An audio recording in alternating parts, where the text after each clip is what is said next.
شخص غریب آدمی، اسے شوق تھا کہ وہ بھی حضور کے شہر کو دیکھے. بحری جہاز پہ جا رہے تھے لوگ، تو وہ بھی سمندر کے کنارے جا پہنچا. آنکھ بچا کے وہ بھی اندر داخل ہو گیا اور جا کے بیٹھ گیا. ایک کونے میں چھپ کے بیٹھا تھا، یہ تمنا لیے ہوئے کہ میں بھی آقا کے شہر جاؤں. اس طلب میں جا رہا تھا کہ جب وہ ٹکٹ چیک کرنے والے آئے، انہوں نے سب سے ٹکٹ لیا. اسے دیکھا نیچے بیٹھا ہے، پوچھا ٹکٹ ہے تمہارے پاس؟ اس کی آنکھوں میں آنسو آ گئے. کہنے لگا ٹکٹ تو نہیں، عشق رکھتا ہوں حضور، محبت ہے حضور کی دل میں، ٹکٹ جیب میں نہیں ہے، محبت دل میں ہے حضور کی. انہوں نے کہا یہاں محبت سے کام نہیں، ٹکٹ سے کام چلتا ہے. ٹکٹ ہے بیٹھو، نہیں تو نیچے اتر جاؤ، تم نہیں جا سکتے ہو، غیر قانونی طور پر جا رہے ہو. تو اس نے کہا مجھے جانے دو، میں تم سے سیٹ مانگتا نہیں، سیٹ طلب نہیں کرتا. آقا کے شہر کو جانے والے لوگوں کے قدموں میں بیٹھ کے میں اپنا سفر پورا کر لوں، ان کی جوتیوں میں تم سے سوال نہیں کرتا کسی شے کا، بس ان کے پاؤں میں بیٹھنے دو مجھے، میں آقا کے شہر کو تکنا چاہتا ہوں. انہیں غصہ آ گیا، گریبان سے پکڑا، گھسیٹ کے اسے باہر پھینک دی. کہنے لگا ٹکٹ ہے تو آؤ ورنہ ہمارا وقت برباد نہ کرو. جب اسے گھسیٹ کے پھینکا انہوں نے باہر، بحری بیڑا چل پڑا اور عاشق رو پڑا. بڑی حسرتیں لے کے بیٹھا تھا کہ میں نے آقا کے شہر جانا ہے، گنبد خضرا کی زیارت کروں گا، آقا کی سامنے حاضری دوں گا. دیکھا کہ مجھے ٹھکرا دیا گیا، بحری بیڑا چل پڑا، اس نے منہ کر لیا مدینے کی طرف اور رو کے کہنے لگا اے گنبد خضرا کے مکی، امیر لوگ آ رہے ہیں تیرے دروازے پر اور بیڑے کے سہارے پر آ رہے ہیں، میرے دل میں محبت ہے، میں تیرے شہر کو تکنا چاہتا ہوں.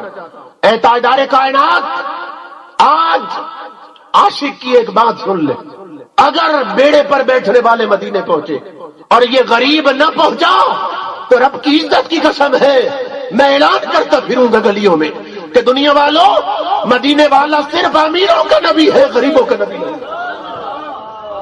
جو حضور سے پیار کرتے ہیں کبھی نیاز دکھاتے ہیں، کبھی ناز دکھاتے ہیں.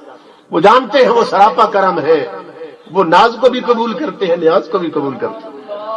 آقا اگر امیر آج پہنچے اور غریب نہ پہنچا، میں اعلان کر دوں گا مدینے والا صرف امیروں کا نبی ہے، غریبوں کا نبی نہیں ہے، کہ صرف امیروں کو در پہ بلاتا ہے اور غریب ٹھکرا دیے جاتے ہیں، انہیں گریبان سے پکڑ کر باہر پھینک دیا جاتا ہے.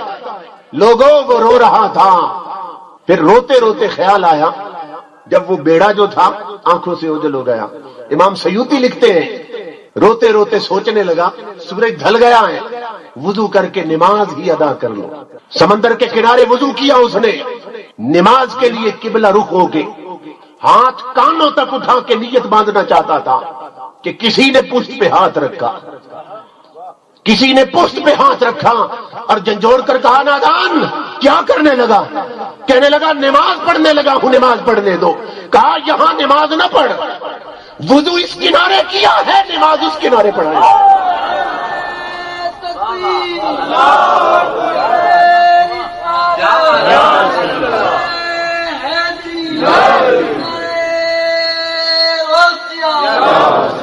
کہا نادان نماز کی نیت نہ کر، ابھی تیری صدا گنبد خضرا میں جا پہنچی ہے.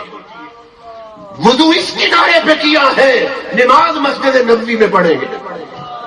آنکھوں میں آنسو آ گئے. کہنے لگا زخموں پہ کیوں میرے چھڑکتے ہو، کیوں نمک چھڑکتے ہو، کیوں ستاتے ہو، ہم غریب مدینے کیسے پہنچتے ہیں.